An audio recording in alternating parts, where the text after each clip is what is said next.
जय हिंद साथियों, कैसे हो आप लोग। यह वीडियो केवल यूपी पुलिस वालों के लिए है और एसएससी जीडी वालों के लिए। ठीक है, यूपी पुलिस कांस्टेबल जो री एग्ज़ाम होगा उनके लिए खास वीडियो है ये। तो वीडियो शुरू करने से पहले आपसे एक छोटी सी रिक्वेस्ट है कि आप हमारे चैनल को अभी तक सब्सक्राइब नहीं किए हैं तो चैनल को सब्सक्राइब कर लीजिए, क्योंकि इस चैनल पर डेली इसी तरह से 20 क्वेश्चन का एनालिसिस कराया जाता है। और अपने दोस्तों के पास शेयर ज़रूर कर देना। चलिए वीडियो को शुरू करते हैं। पहला प्रश्न है, 1857 के विद्रोह को देखने वाले उर्दू कवि कौन थे। 1857 के विद्रोह को देखने वाले उर्दू कवि कौन थे। तो इसका आंसर है मिर्ज़ा गालिब। ठीक है, उर्दू कवि कौन थे 1857 के विद्रोह में? मिर्ज़ा गालिब। ठीक है, अगला प्रश्न है, 1857 के विद्रोह के समय भारत का गवर्नर जनरल कौन था। तो वे थे लॉर्ड कैनिंग। ठीक है, लॉर्ड कैनिंग विद्रोह के समय जो भारत के गवर्नर जनरल थे वे लॉर्ड कैनिंग थे। और विद्रोह देखने वाले उर्दू कवि कौन थे? वे थे मिर्ज़ा गालिब 1857 के। ठीक है, अगला प्रश्न है, असम में 1857 की क्रांति का नेता कौन था। असम में 1857 की क्रांति का नेता कौन था।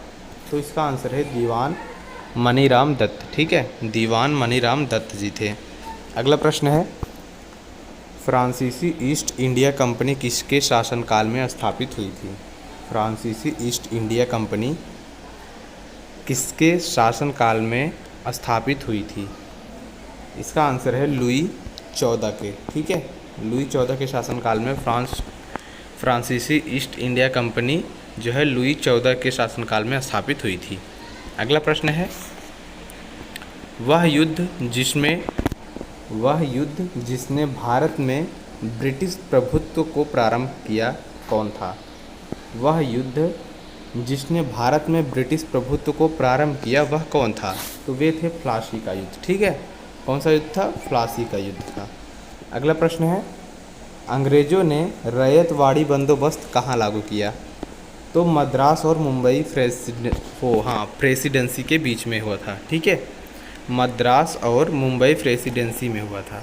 अंग्रेज़ों ने जो रैयतवाड़ी बंदोबस्ती लागू किया था वह इस दो जगह किया था, पहला मद्रास में और मुंबई प्रेसिडेंसी में। ठीक है, अगला प्रश्न है, वह विद्रोह जिसका उल्लेख बंकिम चंद्र चटर्जी ने अपने उपन्यास आनंद मठ में किया वह कौन सा विद्रोह था। वह था सन्यासी विद्रोह। ठीक है, जो बंकिम चंद्र चटर्जी ने अपने आनंद मठ में लिखा था वह सन्यासी विद्रोह था। साथियों, चैनल को सब्सक्राइब ज़रूर करना और फेसबुक पर देख रहे हो तो फॉलो ज़रूर कर लीजिएगा। अगला प्रश्न है, नेशनल काउंसिलिंग ऑफ एजुकेशन की स्थापना कब हुई थी। यह बहुत इंपॉर्टेंट प्रश्न है। ठीक है, नेशनल काउंसिलिंग ऑफ एजुकेशन की स्थापना कब हुई थी। वह हुई थी 15 अगस्त सन 1906 को। ठीक है, अगला प्रश्न है, एशियाई विकास बैंक मुख्यालय कहाँ है। तो वह है मनीला में। ठीक है, यह बहुत कॉमन प्रश्न है साथियों, यह आ सकता है। ठीक है, एसएससी जीडी में भी आ सकता है। अगला प्रश्न है, इसरो की स्थापना कब हुई थी। इसरो की स्थापना कब की गई थी। तो वह की गई थी 15 अगस्त सन 1969 ईस्वी को। इसरो की स्थापना 15 अगस्त सन 1969 ईस्वी को की गई थी। अगला प्रश्न है, ट्रॉपिक ऑफ कैंसर पुस्तक किसके द्वारा लिखी गई है। ट्रॉपिक ऑफ पुस्तक कैंसर जो है कैंसर पुस्तक वह किसके द्वारा लिखी गई है। वह हेनरी मिलर के द्वारा लिखी गई है। ठीक है, ट्रॉपिक ऑफ कैंसर जो पुस्तक है वह हेनरी मिलर द्वारा लिखी गई है। अगला प्रश्न है, 1922 में गया की इंडियन नेशनल कांग्रेस के अधिवेशन की अध्यक्षता किसने की थी। ठीक है, 1922 में गया की इंडियन नेशनल कांग्रेस के अधिवेशन की अध्यक्षता किसने की थी। तो वह की थी चित्तरंजन दास जी ने। ठीक है, अगला प्रश्न है, सूरत विभाजन का नेतृत्व किसने किया था। तो वह किया था तिलक ने। ठीक है, सूरत विभाजन का नेतृत्व तिलक ने किया था। अगला प्रश्न है, मालदीव की राजधानी का क्या नाम है। मालदीव की राजधानी का क्या नाम है? तो वह माले नाम है। ठीक है, इसी से मिलता जुलता है प्रश्न से कुछ। अगला प्रश्न है, मुस्लिम लीग के प्रथम अध्यक्ष कौन था? मुस्लिम लीग का प्रथम अध्यक्ष कौन था? आगा खान थे प्रथम अध्यक्ष मुस्लिम लीग के। ठीक है, अगला प्रश्न है, वह गवर्नर जनरल जिसके समय में भारतीय भाषा प्रेस अधिनियम समाप्त किया गया वह कौन था? तो वे थे लॉर्ड रिपन। ठीक है, लॉर्ड रिपन के समय में भारतीय भाषा प्रेस अधिनियम समाप्त किया गया था। अगला प्रश्न है, नीरज चोपड़ा किस खेल से संबंधित हैं? नीरज चोपड़ा किस खेल से संबंधित हैं? वे हैं भाला फेंकना, जो कि गोल्ड मेडल जीते हुए हैं। अगला प्रश्न है, महाभारत का पुराना नाम क्या है?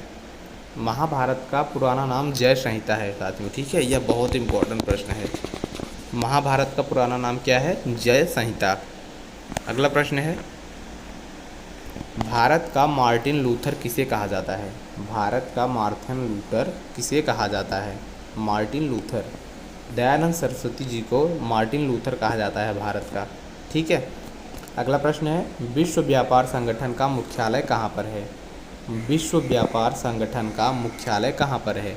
तो वह है जेनेवा में। कहाँ है? जेनेवा में है विश्व व्यापार संगठन का मुख्यालय। ठीक है साथियों, चैनल को सब्सक्राइब ज़रूर करना और कमेंट में बताना कि वीडियो कैसी है। अपने दोस्तों के पास शेयर ज़रूर कर देना, और फेसबुक पर देख रहे हो तो फॉलो ज़रूर कर लीजिएगा, और यूट्यूब पर देख रहे हो तो सब्सक्राइब ज़रूर करना। मिलता है नेक्स्ट वीडियो में, तब तक के लिए जय हिंद, जय भारत।